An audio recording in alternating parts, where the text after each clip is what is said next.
É muito difícil porque o uru, depois que imprinta, né, imprintado, criado de novo, principalmente, ele tem você como o pai e como a mãe dele.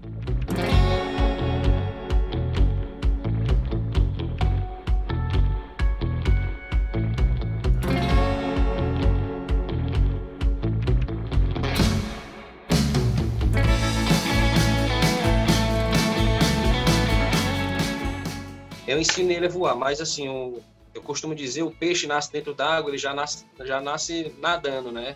O urubu não nasce voando porque não tem pena e nem estrutura óssea para poder fortalecer as asas.